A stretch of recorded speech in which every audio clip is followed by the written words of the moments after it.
Fala galera, tudo bem com vocês? Eu sou o Euclides, está começando o Despluga.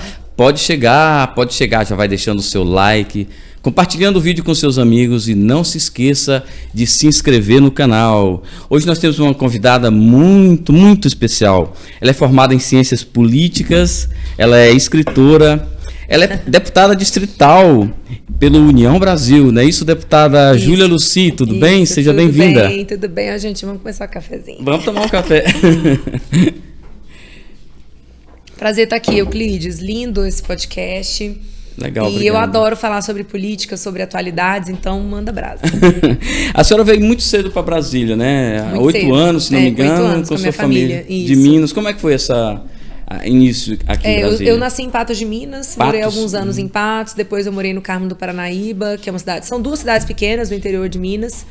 E aí a minha família veio para cá, meu pai veio trabalhar com um tio meu. E minha família paterna, ela já tinha chegado em Brasília já há algum tempo, sabe? A minha materna é que sempre foi de Minas mesmo. E nós viemos para cá, eu tinha 8 anos, nós moramos na Ceilândia, né? Cresci Começou ali, tudo lá na Ceilândia? É, tudo na Ceilândia. Legal. Tudo na Ceilândia. É a minha cidade, assim, do coração. Hoje mesmo de manhã eu tava lá. Você veio para Ceilândia, depois para o Areal? Depois pro Areal, isso. Ficou quanto tempo lá no Areal? Olha, eu fui pro Areal, deixa eu pensar aqui. 6 anos. 6 anos? 6 anos. Aí, deputada distrital, a senhora já ainda estava no Areal? Não. Depois a senhora mudou pro Plano? Isso, porque eu fui eleita com 32 anos, né? 32 anos, muita coisa já tinha acontecido na minha vida, né? Eu já tinha tido minha filha, já tinha casado, então eu já tinha saído porque no Areal eu morava com a minha mãe. Ah, legal. Tem alguma ligação ainda com Patos de Minas? Tenho, total. Inclusive, eu participei da campanha do ano de 2020 e nós elegemos o prefeito Falcão. A vice-prefeita Sandra decidiu ser candidata numa palestra minha. Ah, legal. A senhora se considera uma conservadora? Olha, eu não sei qual é o seu conceito de conservador. Qual é o seu? Conservador é aquele que acredita nos costumes, na família, na religião. Então eu sou, com certeza. É porque a gente hoje, Euclides, a gente nunca sabe qual é o conceito para aquela pessoa. Né? Anteontem eu estava panfletando no bar, aí uma mulher me perguntou, você é feminista? Aí eu perguntei, o que é feminismo para você? Se você entender que feminista é a mulher que luta para que as mulheres não sejam violentadas, para que as mulheres tenham acesso à educação, para que os filhos delas consigam ter acesso à creche, para que elas consigam colocar um DIU, fazer uma laqueadura, então eu sou feminista, com certeza. Mas se entender que a feminista é aquela que quer combater a família, que quer ser inimiga dos homens, definitivamente eu não sou, né? Então a primeira coisa... E eu acho que essa é uma dica importante, sabe? De a gente falar sobre isso agora. Nós estamos entrando no momento eleitoral. Os debates vão se acirrar. Então, sempre antes de iniciar uma discussão, estabeleça o que significa cada termo. Conceito, né? Porque conservador, dentro da teoria política, é outro conceito diferente do que você trouxe. Tudo bem, não tem problema. Você tem uma visão sobre ser conservador, outros autores têm outra visão. Então, para a gente estabelecer um diálogo claro, eu preciso entender como você considera o termo. Conservadorismo, né? Assim como o que é ser liberal. Eu não sei o que passa pela cabeça das pessoas de entender o que é ser liberal. Liberal aqui é uma coisa, nos Estados Unidos é outra, totalmente diferente. Pronto, né? falou tudo. Eu me considero uma liberal. Brasileira ou americana? Brasileira. Ah, sim. Porque eu sou uma defensora de liberdade. Eu defendo a liberdade de expressão. Eu defendo a liberdade de pensamento. Eu defendo a liberdade na economia. Como aconteceu a mulher Júlia Luci, né? Júlia Luci na política. Como ela se encontrou na política? Como se deu esse encontro da mulher com a política para fazer política? É uma boa pergunta, né? Porque na vida a gente vai vivendo e as coisas vão acontecendo e a gente acaba perdendo algumas lembranças, né? Em 2018, eu já vinha num processo de revolta muito grande com o noticiário político brasileiro. E aí, no início do ano, a minha filha falou pra mim: mamãe, você se prepare que eu vou sair do Brasil. Eu com certeza não vou morar mais aqui. E essa frase dela, na época ela tinha 14 anos, a minha filha hoje tem 18, né? Ela se chama Luísa. Essa frase me chocou muito, me tocou muito. Porque para uma pessoa abrir mão de morar no seu país, que é o lugar onde você cresceu, que é onde está a sua família, que é onde está a comida que você gosta, que é a sua língua, É verdade. é muito pesado. Você abrir mão do seu seio ali, da sua família. E aí eu falei assim, gente, eu não quero que minha filha saia daqui. Eu quero que ela permaneça ao lado da família dela e eu quero que ela contribua para que esse país melhore. Porque a minha filha foi muito bem formada. Uhum. Ela é uma pessoa muito inteligente. Foi daí que nasceu. eu observo, assim, se a gente observar, os nossos cérebros estão indo embora. Mercado americano, mercado alemão, mercado canadense, está pegando todo mundo. As Então mentes quem é que vai, privilegiadas não é? brasileiras, né? Quem é que vai trabalhar para reerguer, para cuidar desse país? Então, essa frase da Luísa me tocou. E aí, logo na sequência, eu recebi um convite para conhecer o meu antigo partido. Eu frequentei algumas reuniões, gostei muito da proposta. E eu percebi que eu tinha que colaborar. Eu tinha que apoiar. A disseminar as ideias da liberdade. E aí foi quando o presidente desse partido, à época, ele falou assim, Júlia, se você quer realmente ajudar, você precisa ser candidata. Porque nós precisamos montar aqui a nominata do partido e eu preciso de mulheres. Então, se você está à disposição para colaborar, eu quero que você seja candidata. E aí eu falei, nossa, não, candidata não, eu não tenho dinheiro, eu não tenho estrutura, imagina, não tenho... Meu Deus. Só que, depois desse dia, eu não consegui dormir mais. Ficou aquilo martelando. Olha, eu passei um mês angustiada. E eu tentava dormir e não conseguia, e aquele incômodo, e aquela coisa. Eu falei, mas gente, o que tá acontecendo? Tomei remédio pra dormir, tudo que você puder. E não passava. E aí foi quando eu tenho uma relação muito próxima com Deus, né? Foi quando eu comecei a abrir meu coração para a resposta, que é que eu tinha que ser candidata. E aí, quando eu concluí isso, eu falei assim, caramba, Deus, você quer que eu seja candidata? É um fardo, né? Eu vou ser humilhada, eu vou perder, pra que isso? E aí eu entendi que eu tinha que ser. Eu falei, mas eu vou por obediência. Agora eu vou ser a melhor candidata. Top. Eu vou trabalhar a cada segundo. Eu vou fazer tudo que eu tiver que fazer. Eu não vou chegar no dia 7 de outubro de 2018 sem a consciência tranquila de que eu fiz tudo que eu podia ter feito. E eu fiz isso. Depois que a senhora entrou para a política e a senhora conheceu a política por dentro, a política é como a senhora imaginava que era ou é diferente? Eu sou cientista política, né? Então acaba que eu sempre estudei esse mundo, mas o mundo prático é bem diferente, né? Eu já imaginava que fosse ser bastante complexo, mas como eu nunca tive ninguém da política na minha família, eu não tive nenhum instrutor, eu não tive nenhum guia, eu não tive nada. Eu aprendi sozinha, apanhando. E apanhei muito nesses 3 anos e meio. Então, eu não sabia de muitas coisas. Eu até estou escrevendo sobre isso, sabe? Está escrevendo outro livro? Estou escrevendo outro livro, porque eu acho que as pessoas precisam ter acesso a esse universo. Porque quem está de fora não consegue imaginar. A senhora está no meio político, entrou na política por um Partido Novo, né?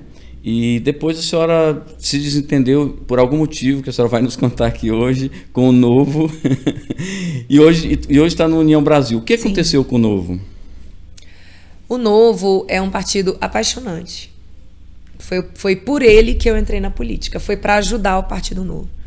Os filiados do Novo são incríveis. São pessoas extremamente diferenciadas. Eu conheci diretórios do partido no país inteiro. No ano de 2020 eu visitei vários municípios fazendo palestras para trazer mulheres para a política. Então, do norte ao sul, os diretórios do Partido Novo, os filiados, são pessoas incríveis. Eu amo os filiados do Novo, né? Beijo para vocês. Mamãe não abandonou, tá? Mas durante o ano de 2018, a gente teve o surgimento de uma ideia de direita no Brasil. E aí nós reunimos, dentro de um mesmo partido, uma direita bastante abrangente, uma direita mais conservadora, uma direita mais liberal. E aí a gente misturou muita gente com perfil ali de direita. E aí, à medida que começou o exercício do mandato, apareceram algumas situações que, opa, e aí? Como que a gente se posiciona nesse caso? E aí veio a pandemia. A pandemia foi o período mais desafiador possível da política brasileira, certo? E aí, eu disse pra você, eu sou liberal. Eu sou defensora de liberdade. Então, eu acho que quando você defende princípio, você tem que ser intransigente com princípios. Porque se você transige em algumas circunstâncias, você já perdeu a lógica de ser um princípio, né? E isso é muito sério para mim. E aí veio a pandemia e o partido, a direção nacional do partido, tá? Vou deixar isso muito claro, que não foram todos os eleitos pelo partido, mas a direção nacional começou a fazer algumas linhas de posicionamento que eu não concordei, né? Várias. Então, por exemplo, eu como uma liberal, eu não posso concordar com o lockdown. Eu não posso concordar com a restrição do direito de ir e vir. Eu não posso concordar com a restrição do direito de trabalho. Muito menos com o direito da liberdade de expressão, né? Então, o João Amoedo, por exemplo, ele começou a dar algumas declarações que eu Qual me foi afastei. A declaração dele que assim teve várias. Ficou impossível de Teve conviver várias, com aquilo. mas quando ele defendeu o inquérito das fake news, por exemplo, eu rompi com ele na hora. Entende? Porque é um inquérito inconstitucional, abusivo, absurdo, ditatorial, e é impossível um liberal defender inquérito da fake news, certo? Quando ele concordou da prisão do deputado Daniel Silveira, e vamos deixar muito claro, eu não estou falando do que ele falou, estou falando da prisão dele. Outro caso de inconstitucionalidade flagrante. Ele apoiou, então eu falei, olha, eu vou ter que romper. Não dá para... Ferir os seus princípios de liberal, né? E a base de apoio do Partido Novo aqui no Distrito Federal ficou bastante abalada, porque as pessoas também começaram a se sentir traídas. Mas o ponto auge, digamos assim, da minha não concordância com a direção nacional do partido foi quando o partido decidiu que apoiaria o impeachment do presidente Bolsonaro. Caramba! E aí, nós não fomos consultados, simplesmente fomos informados da decisão. Eu me lembro perfeitamente, eu estava na igreja, e aí começou a reunião. Eu lembro que quando me deram a notícia, minha pressão caiu, assim, eu falei, meu Deus, que erro. Aí eu falei, olha, gente, eu não vou apoiar. Vocês vão soltar nota que o Partido Novo apoia o impeachment, mas a deputada Júlia não concorda. Eu não concordo porque não tem embasamento jurídico e muito menos político para abrir um processo de impeachment. O Brasil não precisa passar por isso. A gente já está no meio de uma crise sanitária, econômica, social tremenda. Eu não vou aumentar a crise do meu país. Aí nesse momento a senhora rompeu então com o partido. E aí o partido fez manifestações na rua e eu me afastei. E aí chegou um momento que para você ser candidato pelo Novo, você tem que passar por um processo seletivo. Isso é muito legal. É legal? É super legal. Você seleciona as pessoas. É bem legal. Mas, assim, não contrariando isso, eu acho também legal. Mas só para fazer o papel do advogado, não seria difícil de escolher pessoas do povo? Geralmente, nesses processos seletivos, pessoas do povo que representam o povo não passam. Vão ter que estudar. Tá. É uma lógica Sabe da ideia, né? Porque, Euclides, é o seguinte. Quando você é eleito, você não está lá para falar por você. Você está lá para representar várias pessoas. E para você fazer isso, você tem que ter capacidade técnica. Senão você vai passar vergonha. Senão essas milhares de pessoas serão silenciadas. Eu vejo isso. A senhora é uma ativista da liberdade, né? Uma mulher, eu poderia dizer, uma mulher empoderada. Como o movimento feminista vê isso? A senhora recebeu alguma homenagem? Como foi essa? Como é essa ligação com o movimento feminista, aquele movimento que a gente vê na televisão? O movimento feminista de esquerda não gosta de mim, não. Por quê? Não é mulher, não é poderosa Porque eu não defendo jeito? algumas bandeiras que eles levantam como aborto. Não defendo de jeito nenhum aborto. Sou radicalmente contra aborto. Não acho que seja direito da mulher. essa ideia também de colocar homens contra mulheres, eu sou radicalmente contra isso. E eu sou liberal na economia, né? Eu não sou socialista. Então, o movimento feminista de esquerda, ele é socialista, ele quer intervenção do Estado, ele é contra o capitalismo, e eu sou super capitalista. É uma classe que a senhora defende nos seus discursos, né? Claro, eu defendo empresário, sim, senhor. Gente, se eu quero empresa, eu tenho que ter empresário. Continuando na sua história, como foi a sua passagem pela Polícia Federal? Foi bem legal. E o que a senhora trouxe de aprendizado de lá para a vida pública? Eu falo para as pessoas que eu virei gente dentro da Polícia Federal. Porque eu entrei na polícia com 18 anos. Eu passei no meu concurso com 18 anos. E aí, imagina, né? Você com 18 anos, você é uma criança, convenhamos, né? E aí eu cheguei na polícia e aquele ambiente, assim, super sisudo, super sério, 80% masculino e... 80%? 80%. Na minha época era 80%. 80%. Principalmente onde eu fiquei lotada, que foi na repressão entorpecentes, então era muito mais homem. Então eu fiquei 9 anos na Polícia Federal, foi muito bom mesmo. Eu conheci diversas áreas de atuação da polícia, me apaixonei, eu sou uma fã da polícia, uma super fã da Polícia Federal. Beijo pra Polícia Federal, tenho um carinho enorme, pessoas incríveis, servidores maravilhosos, que dão a vida pelo país. E muita gente não consegue reconhecer o trabalho que eles fazem, né? Então mudou, me deu uma visão de mundo muito realista, sabe? E ao mesmo tempo eu fazia ciência política na UNB. E engraçado que na UNB a visão de polícia era outra, né? A visão que era passada para as pessoas é que polícia é perseguidora, que polícia é injusta. E aí, ao mesmo tempo, eu estava dentro da polícia. Então, você sabia que não era desse jeito. Foi a partir daí, sabe, Euclides, que eu comecei a negar muito da imposição ideológica da Universidade de Brasília. Porque eu tinha ali professores que vinham com uma carga ideológica, só que a minha vida real me mostrava outra coisa.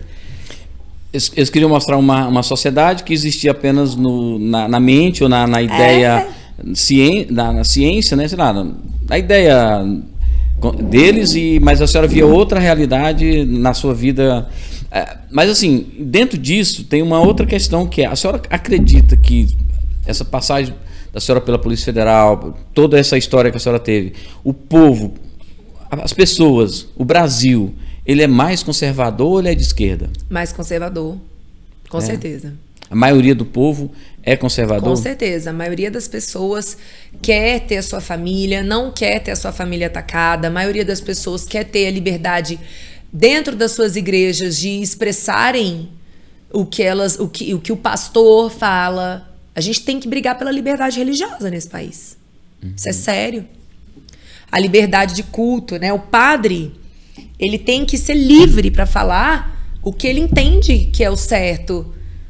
O pastor a mesma coisa, o bandista a mesma coisa. Nós temos que brigar pela liberdade religiosa. Hoje eu começo a observar algumas perseguições, sabe? Pastor falou isso, lá vem fulano condenar o pastor. Querido, é a opinião dele, ele tem direito de pensar aquilo. Gente, nós não temos obrigação de concordar com as pessoas. E se você escolheu estar dentro de uma igreja, você escolheu estar ali, ninguém está te impondo nada, não. Verdade.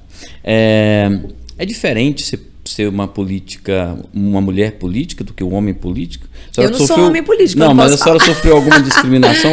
Há várias, o tratamento tempo inteiro, diferente? Qual a diferença, assim, pra gente entender? Olha, primeiro que eles esperam que você tenha o papel de bibelô. Você esteja lá para enfeitar, né? Que você seja bonita, bonitinha, assim, como eu sou doce. Não se espera um posicionamento, não se espera uma opinião clara e uma força na defesa de posicionamentos.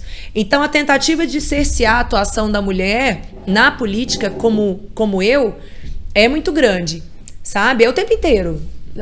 Tá acontecendo agora, por exemplo, no episódio que eu tô vivendo nessa semana. Eu simplesmente tô vivendo porque eu sou mulher.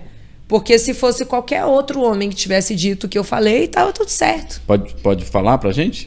Ou não quiser falar, não tem problema. Que eu comentei que eu tenho alguns colegas, né, que usam álcool, já chegaram algumas vezes alcoolizados na Câmara, né, que tomam remédio controlado. Eu falei isso e eu tô sendo perseguida. Abriram uma corregedoria contra mim agora. Nossa. E assim, veja, quantas vezes a gente escutou, sabe, declarações próximas a essas e todo mundo, normal, engraçado. Agora, quando é uma mulher, opa, peraí, querida, você tá fugindo do papel que era esperado de você. A gente esperava contar com você apenas como um voto fácil. Agora, a partir do momento que você questiona, que você fiscaliza, que você enfrenta, cuidado, nós vamos degolar você. E é assim ao longo da história. Todas as mulheres que se posicionaram, que foram lideranças, elas foram muito perseguidas. Muitas realmente degoladas. Tem uma fala sua, que você fala a respeito das cotas, né? Que é contra cotas. Ainda continua com esse pensamento? Continuo. E pode explicar essa lógica pra gente? Sim, eu sou contra cotas para as mulheres na política. Porque eu entendo o porquê de nós não termos mulheres na política. E não é com cota que a gente vai resolver o problema. Qual é a dificuldade? Olha só, se eu sou médica e eu identifico, e você fala assim pra mim, Júlia, eu tô com febre. Ok. Eu preciso buscar mais elementos para identificar a doença que você tem. Porque se você está com febre, você pode estar com dengue, você pode estar com chikungunya, você pode estar com covid, você pode estar com uma infecção. Eu tenho um elemento, você está com febre, vamos lá, vamos fazer um exame de sangue. Opa, a taxa aqui dele, do leucócito, tá alta. Agora vamos passar. Eu preciso investigar para eu te dar um remédio correto, beleza? Se eu te dou um remédio errado, eu vou te matar. Vou te matar.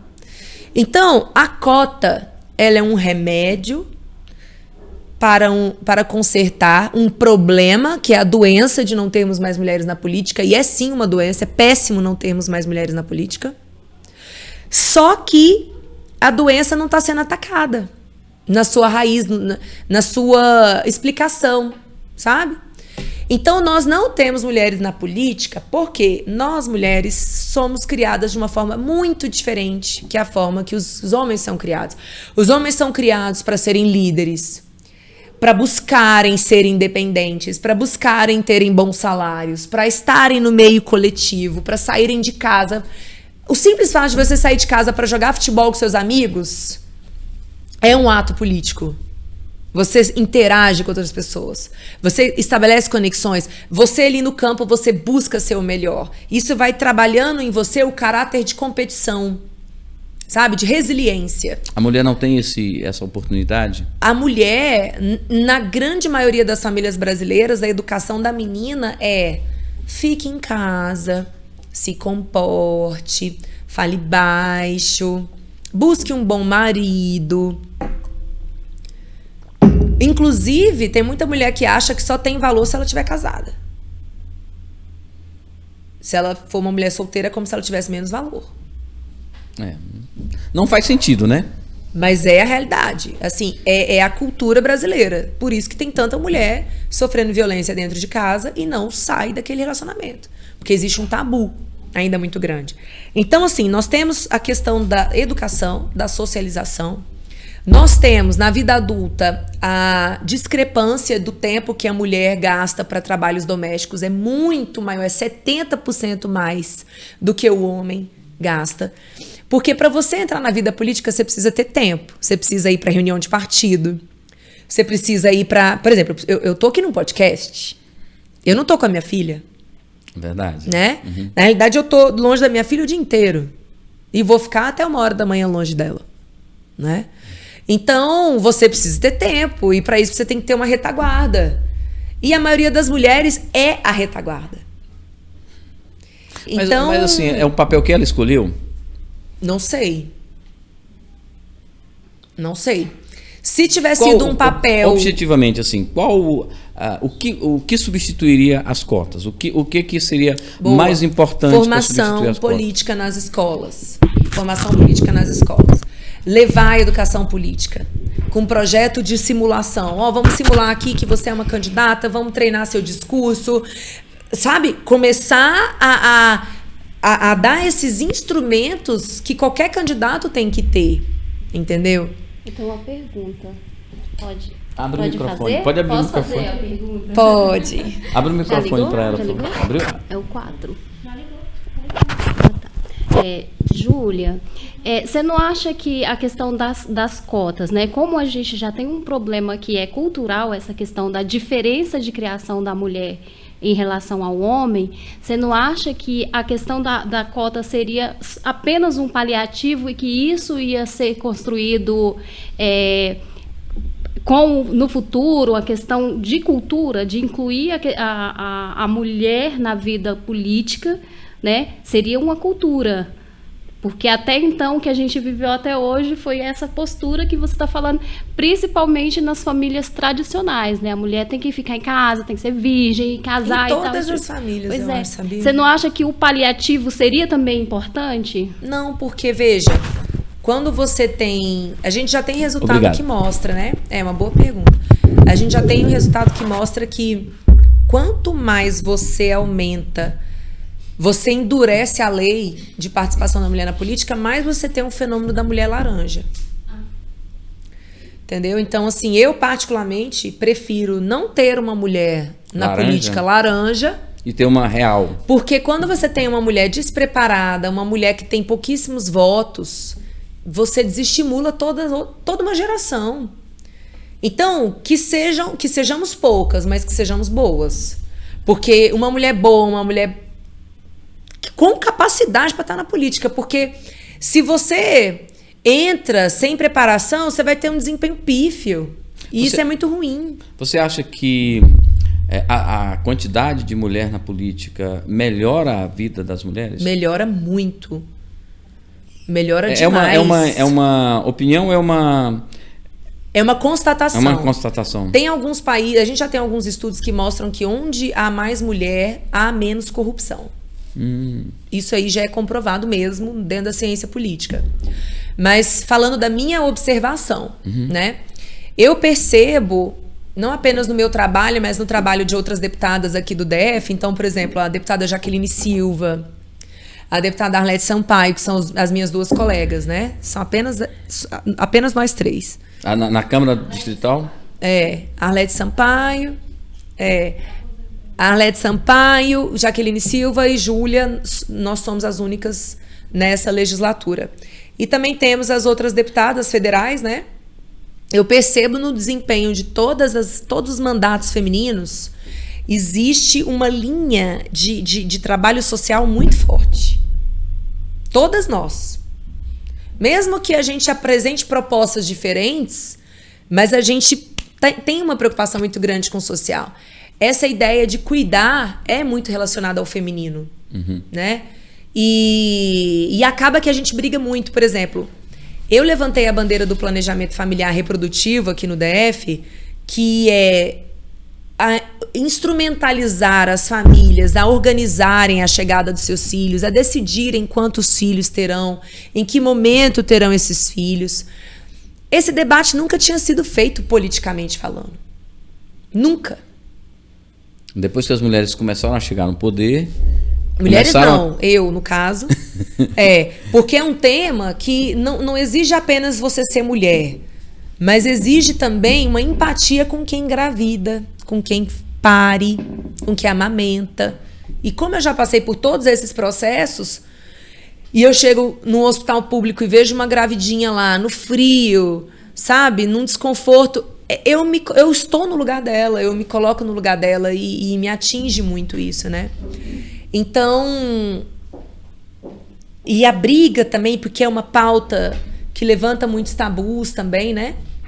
Então, é impressionante, assim, que nunca ninguém tinha trabalhado com esse tema. As minhas colegas deputadas que me antecederam, elas trabalharam em outras questões sociais também. Alguns passos para chegar nesse ponto. E a gente precisa reconhecer e ter gratidão. Mesmo que eu não concorde com a maior parte das falas, por exemplo, da Érica Cocai, não concordo com 99% do que ela fala, né? Mas eu reconheço que ter uma mulher é muito importante porque fala assim, olha, se ela chegou, eu também posso chegar. Né? Então a gente precisa reconhecer e ter gratidão. Né, também, né? Sabe? Ter gratidão. A gente tem que ter gratidão. Hã? Sim, com certeza. Olha, gente, eu me lembro, quando eu era criança, eu estudava na Fundação Bradesco. Eu estava esperando a minha mãe chegar para me buscar e a Maria de Lourdes Abadia, fazendo a campanha dela, na porta da escola, me entregou um panfleto. Santinho. E aí ela falou assim, você não vota, mas a sua mãe vota. Entrega para ela, por favor. Eu falei, sim, senhora. E entreguei para minha mãe. E isso vem na minha memória. Eu, quando criança, falei, caramba, ela é política, ela tá aqui. Então isso me modificou como pessoa. E eu sei que hoje eu recebo muitos relatos assim de crianças, adolescentes que falam, caramba, eu sou sua fã, eu gosto de ver uma mulher lá e gosto de ver você brigando, né? Porque tira essa ideia de que a mulher na política é aquela sempre aquela santinha. Então ter esse perfil mais aguerrido também é muito legal, as pessoas gostam muito, principalmente as mulheres. Legal. A senhora falou sobre corrupção aí. O que é preciso fazer para acabar com a corrupção no Brasil? A senhora vai estar na Câmara Federal o ano que vem, né? A senhora está em pré-campanha, a deputada federal, não é isso? Isso. E aí a senhora vai estar na Câmara Federal o ano que vem. Amém. E como será essa luta da senhora contra a corrupção? Vou continuar o mesmo trabalho que eu faço aqui no âmbito do Distrito Federal. Eu aqui no DF, eu analiso os editais de compra pública, eu analiso as contratações que o governo faz e a gente faz toda uma investigação e quando a gente entende que há algum indício de desvio, a gente aciona os órgãos responsáveis para que providências sejam tomadas. Eu já consegui derrubar muita licitação no DF. A Lava Jato foi o maior movimento contra a corrupção no país? Com certeza, sem sombra de dúvida. A Lava Jato, ela mudou a história do Brasil. E por que ela acabou assim tão melancolicamente assim? Não teve Porque o sistema ele se organiza para perseguir tudo o que venha contra ele. É um movimento natural. Se a gente analisar na história, todo mundo que saiu da curva, que foi disruptivo, foi perseguido. Jesus foi morto, né? Então é natural. Só que, pegando a história de Jesus, ele foi morto. Mas olha a mensagem que ele deixou para o mundo. Ele mudou o mundo, mesmo ele tendo sido morto. Então o sistema não venceu Jesus. Tem uma coisa muito comum que acontece, né? A gente pode falar sobre isso, eu acho, né? Que são as devoluções do dinheiro dos cargos de livre nomeação do gabinete, né? Isso estando no estatuto, alguns partidos está no estatuto. É mesmo? Sim, 10%, 15%, 20%. Tá. Isso é uma forma de mascarar uma ilegalidade ou se não for ilegal, pelo menos imoral? Eu não sei dizer se é ilegal, mas eu não sei. É uma boa pergunta, porque se foi algo estabelecido entre as partes, consentido, e se o funcionário concorda com aquilo, agora o que você está falando, eu acho que o PT faz isso, né? Bom, eu não sei, talvez a pessoa ali entenda que está colaborando para um projeto maior. Essa linha é tênue. É difícil responder. É difícil, né? Porque assim, o salário é seu. Você faz o que você quiser. Concordo. Se você decidiu, eu quero colaborar naquele projeto, é uma decisão sua. O que é o orçamento secreto que eles tanto falam? O que é isso? É que a gente está falando dessa linha da Lava Jato, corrupção. Olha, boa pergunta. O orçamento secreto ele é do governo federal, né? Até onde eu saiba, são algumas emendas parlamentares que elas acabaram sendo encaminhadas para alguns políticos e liquidadas fora do orçamento real. Eu não sei como que eles conseguiram classificar isso do ponto de vista legal, mas o dinheiro público ele só é executado dentro da lei. Não tem jeito de você liberar recurso, porque tem uma série de sistemas. Então, para você liberar, vai ter que estar dentro da lei. Agora, por que eles chamam de secreto, eu não sei. Talvez outro... Eu já escutei algumas vezes alguns deputados federais falando assim, fulano de tal que é da base do governo, ele tem mais dinheiro do que os outros que não são da base. É verdade isso ou não? Eu já ouvi falar. Já ouvi falar, né? Mas não tem uma... Por exemplo, na minha Câmara não é assim. Todos nós temos o mesmo valor de emenda. Entendi. A senhora acredita que não tem mais corrupção no governo federal? Sempre vai ter corrupção, porque o ser humano ainda há pessoas corruptas. Então, onde Mas houver diminuiu? pessoas corruptas, com certeza diminuiu.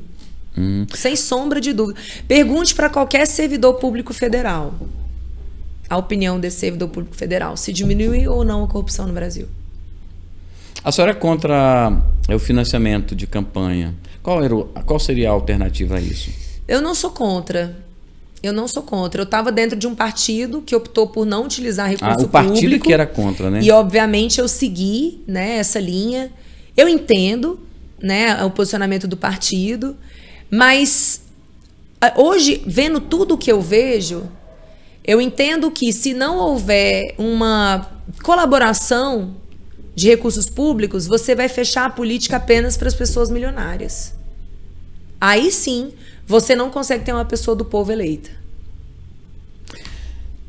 Sobre a eleição, né? Lá na Câmara Federal tentaram passar, acho que, se não me engano, a deputada... Agora eu só quero destacar uma coisa. Esse valor do fundo eleitoral, ele é abusivo. É muito? É muito alto, é discrepante. E o recurso não chega na ponta para o candidato. Este é um grande problema. É um grande problema. Fica ali na cabeça do partido e poucas campanhas recebem esses recursos. É um ponto de a gente destacar. Eu estava falando sobre... sim. Houve uma tentativa de passar na Câmara Federal, se não me engano, da deputada Bia Kicis, um projeto do voto impresso, e não passou. A senhora acredita que foi por conta das eleições estarem próximas, se ainda vai passar numa futura legislatura? Olha, a gente não pode fazer exercício de futurologia, né? Mas eu lamento muito que esse projeto não tenha sido aprovado. Porque teve muita gente que não entendeu o que era esse projeto. Esse projeto não era para você sair da cabine de voto com um comprovante de votação, igual a gente faz num caixa eletrônico. Quando a gente chega e faz um saque, não fica lá, você sacou R$500 e tá lá. Não é isso. A ideia do voto auditável era você ter o registro eletrônico, mas a impressão de um papelzinho que cai na urna. Intocável, né? Intocável. Exatamente para você conseguir fazer a verificação de uma informação e outra, né? Então, eu lamento muito. Não vejo problema nisso. Por que não? A senhora sempre fala em liberdade, em defesa da liberdade. A senhora acredita que as nossas liberdades estão em risco? A gente já vive no país socialista. Absolutamente falando. Porque a nossa Constituição ela é muito socialista? A nossa Constituição é socialista. Embora ela diga que o nosso sistema é o capitalismo, que o Estado não vai intervir na atividade econômica, mas na prática isso não é verdade. O Estado intervém demais. E o Estado tira dinheiro demais das pessoas para ele pregar, para ele propor uma certa distribuição de renda. E tá tudo errado. Tá tudo errado. Porque quando o Estado se apropria daquilo, ele usa para fins eleitorais. Entende? Quando ele aumenta impostos, quando ele tira das pessoas, quando ele tira dos empresários, da classe média. Sim. Gente, o que é o FGTS? O FGTS é um recurso do trabalhador. É salário do trabalhador. Que o trabalhador não pode usar aquele dinheiro. É obrigado a ficar num fundo que rende menos que poupança. É um dinheiro que você conquistou, mas você não pode decidir como usar. É bizarro, é absurdo, né? Tem alguns projetos agora que estão sendo apresentados pelo governo federal para flexibilizar o uso do FGTS. Qual foi o mais recente? Eu vou me lembrar agora. São projetos muito bons, mas na realidade existiu uma mentira, por exemplo, em torno do FGTS, dizendo, nossa, é um benefício do trabalhador. Querido, você trabalhou, o dinheiro é seu. Verdade. Quando o Estado pega o seu dinheiro e mantém, né, na poupança, ele tá te roubando. Porque você podia pegar esse dinheiro e investir num fundo que te renda muito mais. né? Então, sim, nós vivemos num país que tem um fortíssimo viés socialista, altamente intervencionista, e o pior, as pessoas não valorizam as suas liberdades. Eu vi isso durante a pandemia. A liberdade de expressão é uma dessas liberdades que sempre estão em risco. Se tiver frio, você pode trocar o café dela? Acho que deve estar gelado. Por favor. Não tem problema Enquanto não. ela Café pensa é sempre sobre isso que eu bom, falei gente. Café é sempre bom. Ai, ai. A liberdade de expressão é, então, uma das liberdades que correm risco? Com certeza. Porque hoje tudo entra na caixinha do politicamente correto e aí lá vem uma ideia de cancelamento, né? Então, assim, falou alguma coisa que eu não gostei, vamos cancelar. Isso é o quê? Isso é não permitir liberdade de expressão. Porque se você quer cancelar uma pessoa, você quer acabar com aquele perfil, na prática você está falando, eu não aceito que você fale. Por que você não aceita que você fala? Por que a pessoa não pode pensar? Essa perseguição é mais característica para o pessoal da centro-direita? Com certeza. Eu observo, caramba, quando alguém da direita, centro-direita, emite uma opinião, é uma loucura na imprensa, né? É uma verdadeira caça às bruxas. Agora, quando vem o pessoal da esquerda, tudo vale, tudo pode. Qual é a diferença da liberdade de expressão de nós seres comuns, seres humanos normais, do direito do parlamentar de parlar, de falar? Aquele direito que não pode ser calado. Qual é a senhora consegue distinguir esses dois direitos? Com certeza. O parlamentar, como você muito bem colocou, ele está ali para falar, né? Para falar. Então, se ele tem medo de falar, acabou a profissão dele. Acabou a função dele, que é a função de representação. Por que a Constituição garantiu uma liberdade absoluta para o parlamentar, uma proteção total para as opiniões dele? É a chamada imunidade material, né? Porque muitas vezes você tem um status quo estabelecido e para você alterar aquele status quo é necessário que algumas pessoas comecem a dar ideias novas. E essas pessoas que estão dando ideias novas dentro do parlamento, elas representam milhares de pessoas na sociedade. Então, se você não permite que aquele cara que foi eleito para falar não fale, você está calando essas milhares de pessoas. E você impede movimentos de modernização na sociedade, né? Então, por exemplo, a gente não pode usar o critério de lei para dizer se alguma situação ela é justa. Porque nós podemos ter leis injustas. Com certeza. Não é? Durante o período em que o Brasil viveu escravidão, a escravidão era legal. Ela era autorizada por lei. Uma pessoa branca poderia comprar uma pessoa negra e a pessoa negra era considerada propriedade da branca. Hoje a gente fala isso, é agressivo, é absurdo. A gente nem imagina isso, né? É intangível, é nojento. Mas já houve um período em que a lei brasileira aceitava isso. Essa lei era uma lei injusta, mas era a lei da época. Então a senhora está dizendo que não é porque está na lei que a lei é boa. A lei pode ser ruim, pode ser questionada. Olha, eu te digo que 90% das leis são péssimas. Péssimas. Porque o processo legislativo ele é muito complexo, né? E aí, se a gente não tem a liberdade de contestar, inclusive as leis vigentes, a gente não evolui como sociedade. Então foi necessário termos alguns políticos e outras pessoas com liberdade para contestarem o sistema da escravidão. Sim. Não, isso não é justo. Não, ele é ser humano como eu. Ele não é propriedade, ele não tem que ser tratado assim. Então é necessário liberdade. Os primeiros abolicionistas, eles foram perseguidos. Sim. Só que uma ideia, você pode até apagar a pessoa que fala, mas a ideia ela é abstrata, ela ecoa. E aí começou outras pessoas ele tem razão. Olha, ele tem razão. E começou a falar, gerou um movimento, se aboliu a escravidão no Brasil, né? Então é necessário ter a liberdade do parlamentar. A gente não pode aceitar calar parlamentar. Por isso que é tão absurdo o que o ministro Alexandre de Moraes está fazendo. Qual é a opinião da senhora sobre o deputado Daniel Silveira, que sofreu uma... A prisão dele é absolutamente inconstitucional. Mesmo depois de ter recebido a graça do presidente da República, ele ainda continua sendo apenado. É uma clara perseguição, né? Ele está sendo perseguido. Ele está sendo usado como exemplo.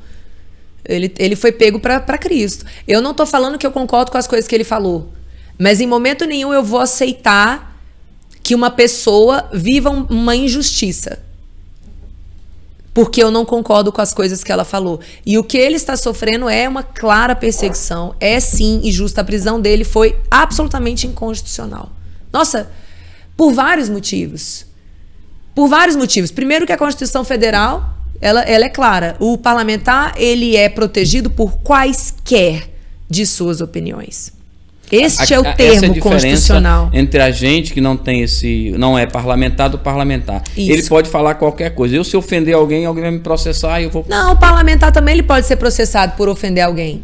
Quando você fala de injúria e de calúnia, todo mundo está sujeito, né, a responder. Eu estou dizendo assim, o parlamentar, ele pode trazer opiniões, né, dentro do parlamento e ele não pode ser punido por isso. Bom, falando sobre isso, o Brasil adotou o tal do lockdown, né? Não por vontade do governo federal, mas por vontade dos governadores. A senhora foi uma grande defensora do não lockdown. Das liberdades, né? Da classe produtiva, das pessoas do pobre que tem carrinho de cachorro quente, né? A senhora sofreu alguma retaliação por conta desse posicionamento? Muita retaliação, muita retaliação.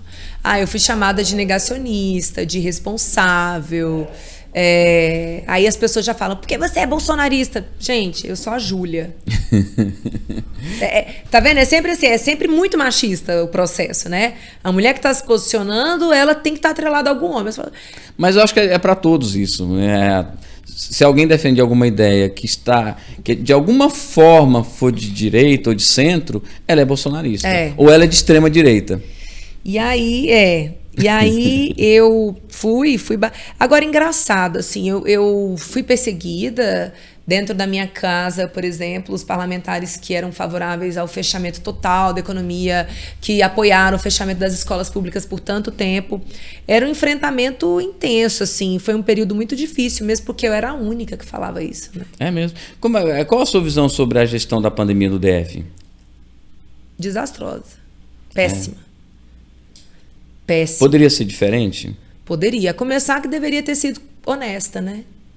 O hospital de campanha instalado no Mané Garrincha, por exemplo, ele foi desativado e até hoje o governo não informou para onde foram os equipamentos adquiridos. Até hoje? Até hoje. Então, foi uma gestão, tanto é que deu prisão, né? E em contrapartida, assim... Fora essa dificuldade de gestão na saúde, nós tivemos também erro de gestão, assim, do governo, né? Quando você decreta um fechamento, mínimo, para esse fechamento do comércio dar certo, você precisa de ter alguns elementos, certo? Primeiro, que você deveria ter avisado com antecedência. Você decretar hoje, para valer hoje, é óbvio que não vai dar certo. É verdade. Porque o empreendedor, ele foi lá, comprou carne. Porque ele imaginava que ele fosse funcionar no final de semana. O açougueiro, né? Aí o açougueiro ou o cara do bar comprou a carne, porque ele tem uma expectativa de venda no final de semana. E aí, você não vai poder funcionar hoje. Pô, esse cara vai trabalhar clandestinamente. Senão ele vai perder, ele vai tomar um prejuízo que ele não tem gordura para queimar. Ele não tem retaguarda, ele não tem poupança, né? Então, não foram avisados com antecedência, não foi deliberado com os setores atingidos. Então, muita coisa errada foi feita e poderia ter sido evitada com a simples conversa, né, com esses setores. E outro problema também é quando você não determina um período de fechamento. Porque essa era a grande angústia. Todo mundo ficava assim, caramba, será que é um mês? Será que é mais uma semana? Será que tem 3 semanas? Eu achava que seria um mês só. Aí o empregador ficava assim, e aí, eu demito? Não demito? Fico aqui. Gente, olha, Meu Deus do céu. Olha, o empreendedor nessa cidade e os trabalhadores, os contratados, né, sofreram demais por essa instabilidade. Então, assim, olha, nós vamos ter que fechar. A gente entendeu que essa é a medida correta. Eu, por exemplo, entendo que não. E a minha opinião provou-se a correta. Né? Porque quando o governo decretou o segundo lockdown, eu falei, não vai adiantar. As pessoas não vão ficar em casa. Acabou. E não ficaram. O índice de isolamento social, ele aumentou 2%. Não adiantou nada. Adiantou para quebrar a empresa. E em contrapartida, qual é a visão da senhora sobre o posicionamento do presidente Jair Bolsonaro? Ele era contra os lockdowns, ele tinha uma outra visão? Ele errou muito também, porque ele, como chefe do Executivo Nacional, ele deveria ter passado segurança para a população, né? Então, quando o presidente vai numa linha de fala e o ministro da Saúde vai em outra, já está errado. Já está errado. Né? Então, essa assimetria de informações que nós observamos, né, do presidente da República em relação ao ministro da Saúde, isso aí foi um erro crasso e gerou muita confusão. E eu entendo a tentativa dele de preservar liberdades e eu reconheço e, inclusive, sou muito grata a ele. Por causa disso, eu acho que o presidente Bolsonaro é, hoje, um estandarte da liberdade na América Latina. Na América Latina, a gente tem que reconhecer. Durante alguns momentos, ele foi o único que falou certas coisas. E ele apanhou sozinho. E hoje, as pessoas veem que ele estava correto. Né? Mas imagina você ser essa pessoa, né? Eu, humildemente, eu fui essa pessoa aqui no DF. Mas imagine ele como presidente da República liderando um país continental igual ao Brasil, né? Mas, assim, ele poderia ter sido mais comedido nas falas dele, ter provocado menos briga, não ter entrado em tanto atrito com a imprensa, não ter entrado em contradição em relação ao seu ministro da Saúde. Mas é possível isso, assim? Ah, claro. É possível. Olha a Angela Merkel. Você considera ela um exemplo? Assim? Com certeza. A postura que ela teve durante a pandemia, os pronunciamentos da Angela Merkel eram pronunciamentos difíceis, porque ela sempre levava a realidade para as pessoas, né? Não tinha essa história de mentir ou de amenizar, porque foi outro problema também, né? O presidente Bolsonaro amenizou muito a doença. Ele tentou amenizar, né? Isso aí não é nada, é uma gripezinha, errou, né? E aí acaba que, como ele é uma referência de liderança e de confiança para as pessoas, muitas pessoas não tomaram os devidos cuidados por causa das falas dele, né? As pessoas se acostumaram com a sociedade, as pessoas normais, elas se acostumam. O que acontece? Hoje a gente anda na rua e ainda vê pessoas de máscara, dentro de carro, 100 km por hora de máscara, com ar-condicionado ligado de máscara. As pessoas se acostumaram à perda da liberdade, à perda da vontade de... Estão fazendo no automático. Qual a sua opinião sobre isso? Cada caso é um caso, né?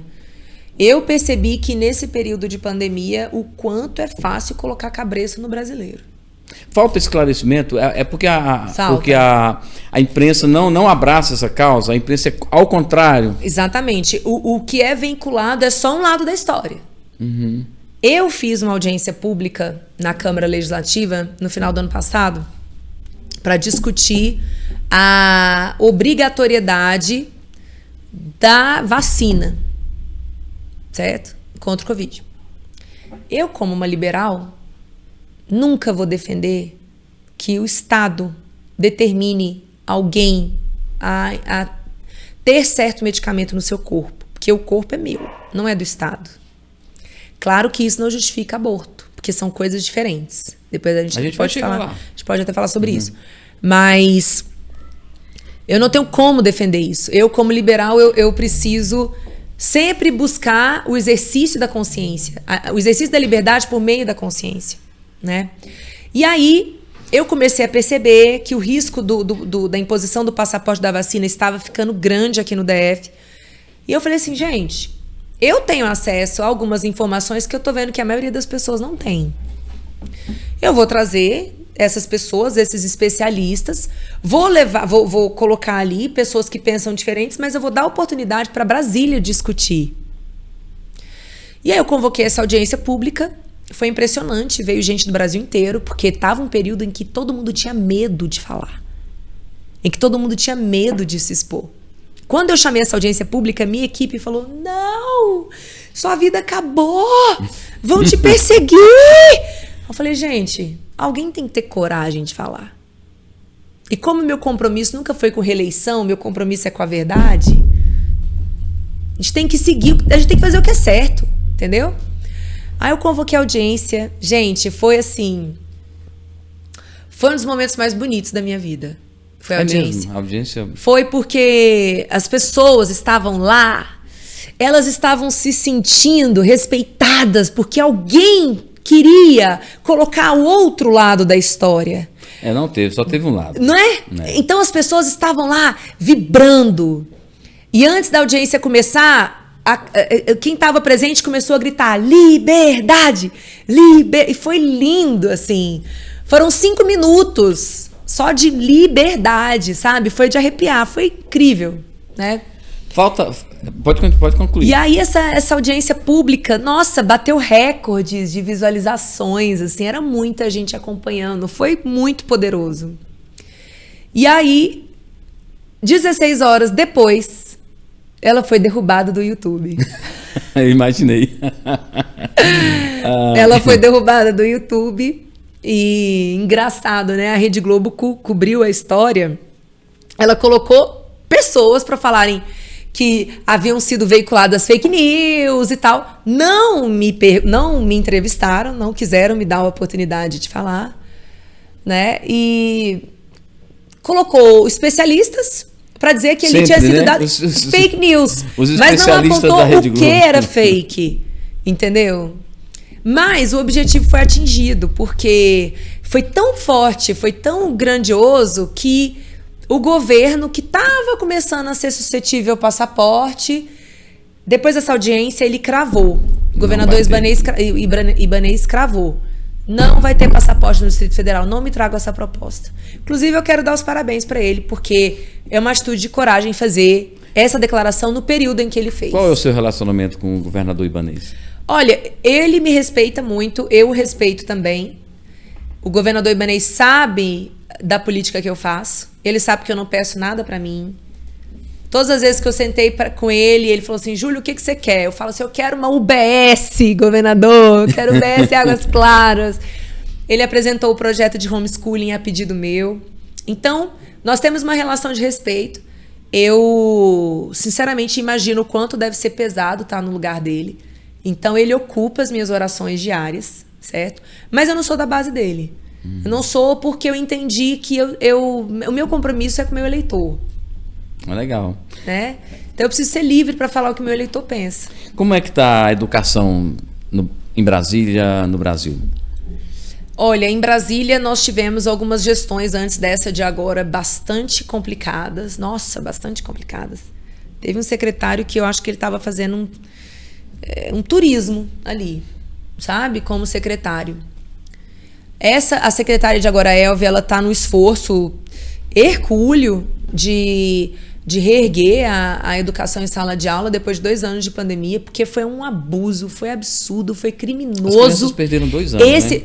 Não foram 2 anos. Elas perderam... Muitas crianças perderam a vida. Conversa com um gestor de escola, você vai entender. Porque nesse período todo, você ficar dentro de uma casa, bombardeado por notícias ruins, sem acesso aos seus colegas, sem acesso à educação, no período em que o seu psicológico está sendo formado, isso é irreversível. Né? O índice de depressão, de automutilação, de suicídio, gente, tá tremenda, porque isso não se diz, não se fala, né? Então é um período que, sinceramente, muitas crianças, eu acredito que não se recuperam. Né? Foi perdido esses 2 anos aí, né? Não, foi mais, assim, em termos de aprendizado, é no mínimo 10 anos, né? A Fundação Ayrton Senna já falou isso, assim, repercute em 10 anos de perda. Nossa. Ou seja, nós perdemos uma geração. É bom que a gente saiba disso, porque a gente vai ter que trabalhar mais. Porque essa geração, ela é frágil, emocionalmente falando. Ela tem uma dificuldade gigantesca de lidar com os nãos da vida, com as frustrações da vida. E é uma geração mais preguiçosa também.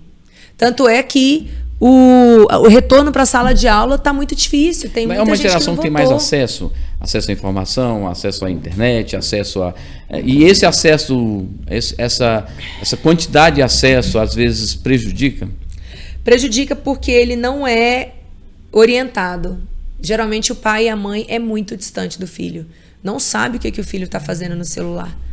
E aí, como nas redes sociais o que funciona são os algoritmos, então se a criança começou a acessar um determinado tipo de conteúdo, só esse conteúdo vai ser sugerido para ela. Se ela está ali buscando jogo, não vai sugerir o conteúdo de uma enciclopédia, por exemplo. Então, mais informação não significa mais informação de qualidade. A senhora sabe alguma coisa, ou deve saber, né? Qual a opinião da senhora sobre o novo ensino médio? Necessaríssimo. Necessaríssimo, porque a nossa educação brasileira, um dos problemas que a gente está enfrentando agora, que o aluno não quer voltar para a sala de aula, é que é chato estar na sala de aula. Chato. Você tem uma sala fechada, sala branca, com o professor ali falando. Gente, a vida é ampla. Você achar que você vai manter uma pessoa 5 horas sentada e que você vai passar conteúdo para ela e ela vai estar feliz dentro desse processo é enganação. É um sacrifício, né? É um sacrifício. Olha, eu digo pela minha filha. Minha filha é uma ótima aluna, ela sempre tirou notas ótimas. Eu ensinei a minha filha a ser autodidata, né? Eu a instrumentalizei nesse sentido. Então, a minha filha, desde pequenininha, ela só reclamou de ir para a escola para mim. O que é o homeschooling? O homeschooling é uma alternativa a essa educação quadrada de sala de aula. É isso. Mas homeschooling não é educação em casa, como tem gente que pensa. Homeschooling não é EAD, não é educação à distância. Homeschooling é uma proposta de aprendizado. Homeschooling, ou educação domiciliar, enfim. É uma proposta de aprendizado mais abrangente, que você mescla uma série de técnicas, né? Então, atividades em grupo, frequência em determinadas visitas, sabe? Atividades coletivas, aprender em casa também com os pais ou com um tutor que é contratado, enfim. É uma educação que tende a individualizar aquele aprendizado. E é por isso que dá tanto certo. Tem algumas pessoas que acreditam que não concordam com o homeschooling e a justificativa é justamente que é uma obrigação do Estado, que o Estado é obrigado a dar a educação. Qual a visão da senhora? O Estado é obrigado a dar a educação. A educação é uma obrigação do Estado e da família. Artigo 207 da Constituição Federal, certo? Não regulamentar a prática do homeschooling significa afastar o Estado desse processo. Por quê? As famílias que já decidiram praticar o homeschooling, elas já praticam. Elas não estão esperando lei para fazer isso. Elas já fazem e vão continuar fazendo. Só que os seus filhos não estão sendo acompanhados pelo Estado. Eles não estão sendo monitorados pelo Estado porque hoje essas crianças estão num sistema de ensino clandestino. Essas famílias, elas se escondem. Se você me perguntar hoje assim, Júlia, quantas famílias educadoras há no Distrito Federal? Eu não sei esse dado. Porque as famílias têm medo de se apresentarem como famílias educadoras. Porque hoje, se você não matricula o seu filho na escola, você está indo contra o Estatuto da Criança e do Adolescente. Mas teria que tirar esse artigo do Estatuto? Não. Você não precisa tirar esse artigo. Se você regulamenta, como eu fiz aqui no DF, você vincula essa criança a uma instituição de ensino. Então, a criança estará matriculada numa instituição de ensino. Ela só não vai ser aquele aluno regular, sobre o qual recai a cobrança de presença em sala de aula, aquela participação, senão você reprova por falta. A nossa proposta, que foi aprovada aqui na Câmara do DF, Legislativa do Distrito Federal, exige a vinculação desse aluno a uma instituição de ensino. Uhum.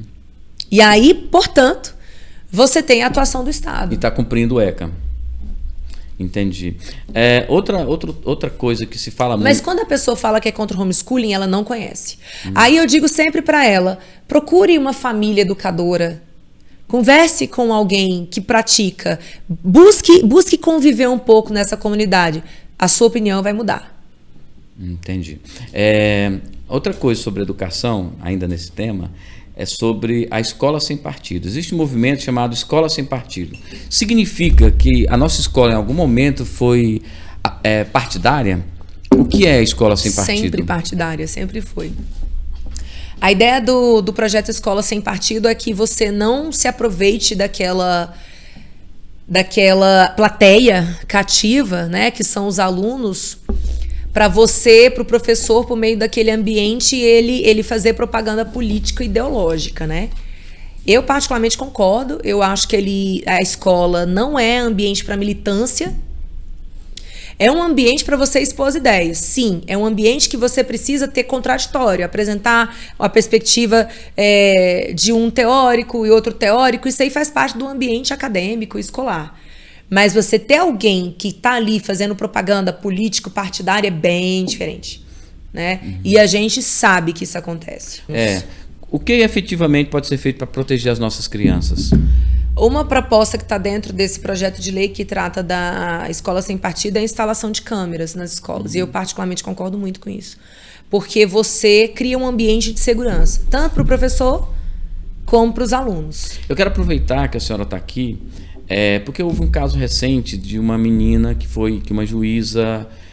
aconteceu um caso de gravidez e acabou que essa criança foi abortada. Eu queria que a senhora, como mulher, como uma defensora das liberdades, falasse sobre esse caso. Bom, a gente tem dois aspectos. A gente tem um aspecto legal e a gente tem um aspecto do meu posicionamento pessoal, né? O aspecto legal, ele é muito claro. Se a criança foi vítima, se a mulher foi vítima de aborto, ela tem de estupro, obrigada. Se ela foi vítima do estupro, ela tem o direito de praticar um aborto, né? Essa é a hipótese. A outra hipótese é se a gravidez oferecer risco à mulher, ela também tem o direito. Ok. Meu posicionamento, então, portanto, a juíza, ela precisa aplicar a lei. Ela não tem alternativa, né? O magistrado, ele não discute se ele vai aplicar ou não a lei, ele tem que aplicar a lei. Então, ela errou, né? Agora, como eu disse, eu sou uma pessoa que se fixa a princípios, né? E os princípios estão aqui, inclusive, na minha camiseta, né? Que é vida, liberdade, amor, liberdade, vida e prosperidade. Que, no caso, eu fiz uma adaptação do conceito de propriedade, né? Que os princípios liberais são vida, liberdade e propriedade. Se você não respeitar esses três princípios, você não tem como conviver numa sociedade civilizada. E quando a gente fala de vida, e para o liberal, isso é o mais básico de tudo, a gente entende que toda vida é igualmente importante e deve ser igualmente protegida. E que ninguém deve ter o direito de dispor sobre a vida de outra pessoa. Então, não existe possibilidade de eu autorizar alguém a matar outra pessoa. Porque eu estou falando de uma vida e outra vida. A menos que seja em legítima defesa. Se a minha vida está ameaçada, eu tenho que ter condições de reagir para proteger minha vida. Por isso, inclusive, eu defendo, sim, que as pessoas tenham acesso à arma, principalmente nós mulheres. Porque muitas vezes, se você não tiver a sua arma ali, você não vai proteger a sua vida. Você vai ser vítima, você vai morrer. Então, eu entendo que toda vida é igualmente importante e esse é um princípio indiscutível. Se a gente começar a relativizar esse princípio e analisar um contexto prático, então, no caso, né? A menina de 10 anos engravidou. Se eu entendo que aquela criança que tinha 29 semanas, se aquela criança ela é menos importante do que um bebê de 29 semanas que foi gerado em um outro contexto, a minha lógica já ruiu. Já ruiu. Então, não há que se dizer que essa menina não sofreu uma tragédia, que isso não é grave. Claro que é. Agora começam a aparecer outras situações eu vi uma informação, não sei se é verdade, tá? Mas eu vi uma notícia falando que essa menina namorava o menino que a engravidou e que a família sabia. Não sei se isso é verdade, vou deixar isso muito claro que eu não sei se é verdade. Eu li hoje, né? Então, é claro que por ser uma criança de 10 anos, você presume um estupro. Sim. De acordo com a lei brasileira. Abaixo de 14 anos, o estupro é presumido, né? Mas a morte desse bebê não vai apagar a tragédia na vida dessa menina. E eu estou falando da morte de um bebê.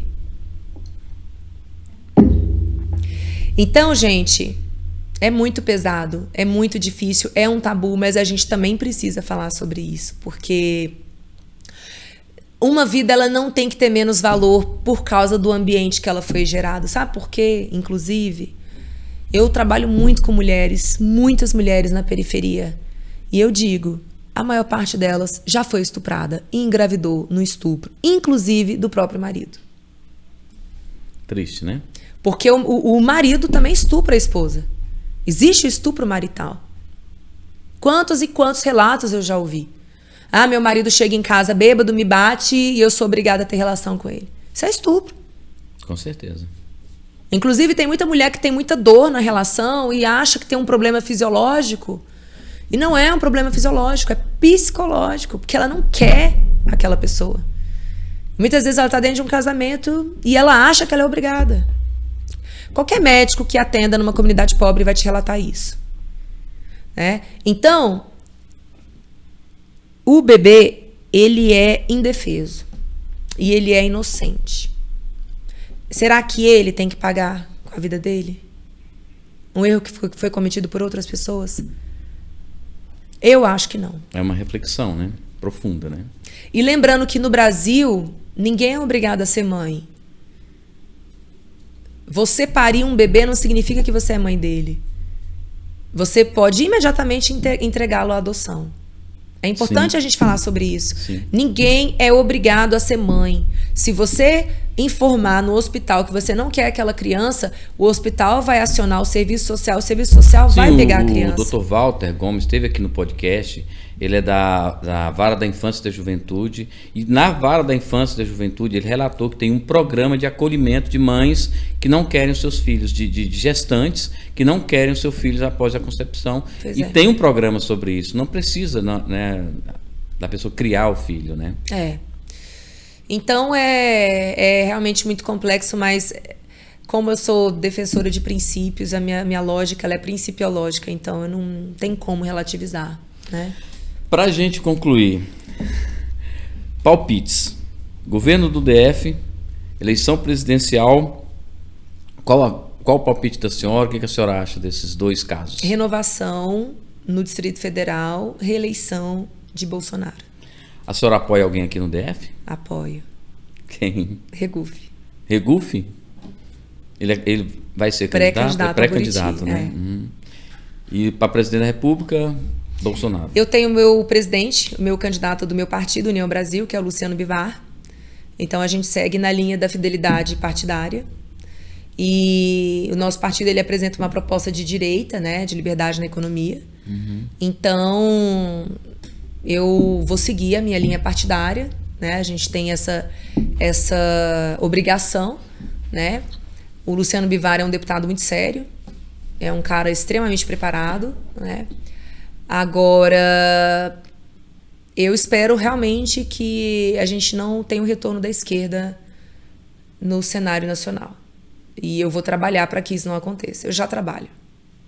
Deputada Júlia Lucy, muito obrigado pela sua presença aqui. Foi muito legal esse período que a gente passou junto. Muito obrigado. Eu deixo a câmera para a senhora fazer as considerações finais.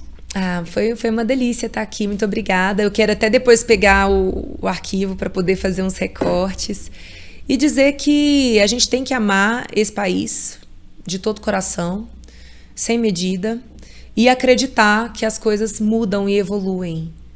Claro que fazer mudança não é fácil, principalmente quem está ali na frente com a picareta, quebrando o muro, a pessoa vai apanhar muito. Mas vale muito a pena. porque é muito bonito ver a mudança acontecendo. E é muito bonito perceber que as pessoas têm cada vez mais acesso às suas liberdades. Então, acho que todos nós temos que trabalhar na expansão de consciência, uns dos outros, nessa corrente do bem. Não é por nós, é por todos nós. Não é apenas por individualmente falando, mas é por todos nós. E deixar aqui à disposição meu telefone. Quem quiser falar comigo é o 98326-8888. Vou deixar anotado aí no vídeo depois, tá? Isso. Se a senhora permitir. Né? Pode colocar. Meu nome é Julia Lucy, sou do União Brasil. Hoje sou deputada distrital, pré-candidata a deputada federal. Legal. Boa sorte na campanha. Vencendo, volte ao Despluga para a gente bater aquele papo, porque ainda tinha muita coisa para a gente conversar aqui. O tempo é muito corrido, mas eu quero te agradecer por estar aqui. Muito obrigado. Tá? Eu que agradeço. Beijo. Eu quero agradecer a todos pela audiência. Eu quero pedir para você se inscrever no canal, deixar o seu joinha aí para esse vídeo e compartilhe com seus amigos, tá ok? Eu vou ficando por aqui e a gente se vê no próximo programa. Fui!